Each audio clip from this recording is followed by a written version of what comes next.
السلام عليكم ورحمة الله وبركاته. أهلا بيكم في برنامج حكايات رعب.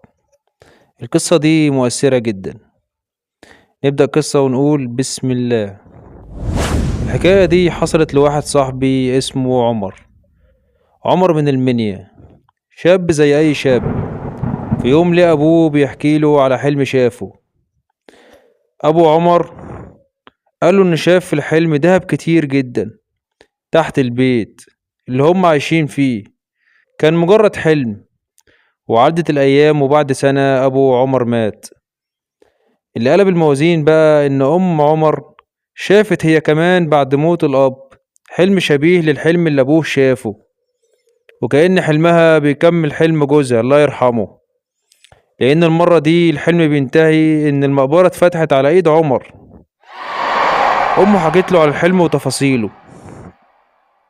في الوقت ده عمر وقف مع نفسه وقال إن مش معقول موضوع الحلمين دول يكونوا مجرد صدفة. ومن هنا الفكرة توجهت في دماغه، وقرر انه بالفعل هيحفر تحت بيتهم. وفعلا ما استناش كتير، وكلم 3 من اعز اصحابه عشان يساعدوه في الحفر، وانا كنت واحد منهم. وعمل ده من غير ما امه تعرف. اللي حصل بعد كده خلى عمر يقلق ويتراجع عن فكرته، لان امه صحت في يوم وقالت له على حلم تاني غريب. شافت عمر بعد ما فتح المقبرة بيعمل حادثة بعديها على طول وبيموت.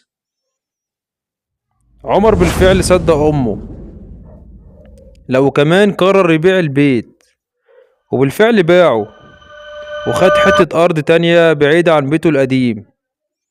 بنى بيت جديد عبارة عن دورين.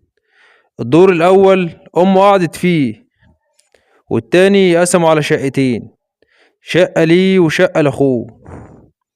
وتمر الأيام وعمر وأخوه يتجوزوا، والحياة مشيت في هدوء. الراجل اللي اشترى البيت من عمر اشتراه لأنه سمع تحتيه كنز كبير. الراجل ده حاول بالفعل، فحت وليه البوابة، لكن أيام وشهور كتير جرب يفتح البوابة بأي طريقة ما نفعتش. جاب شيوخ كتير حاولوا ومعرفوش يفتحوا البوابة، وبالطبع الراجل ده خسر فلوس كتير جدا، لحد ما في شيخ منهم أو ساحر بمعنى الكلمة قال للراجل صاحب البيت إن كان في حد ساكن هنا اسمه عمر، البوابة مش هتتفتح غير بيه هو وبس. الراجل اتجنن، دور كتير على عمر ملقهوش، لحد ما الخبر وصل لعمر. عمر استغرب وقرر يتصل بالراجل عشان يستفسر، والفعل كلمه وعرف منه كل حاجة. وعمر اتأكد ان حلم امه كان بمثابة رؤية واتحققت.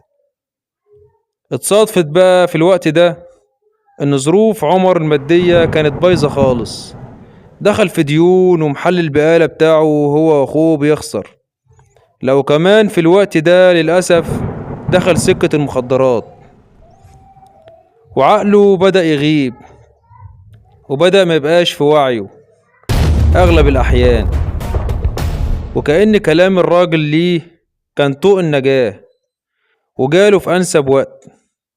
وافق عمر بدون تردد، وافق من غير ما يعرف أمه المسكينة. اتفق ياخد التلت. الراجل مانع شوية، لكن لما أيقن إن كنزه مش هيفتح غير بعمر وافق في النهاية. وجه اليوم الموعود.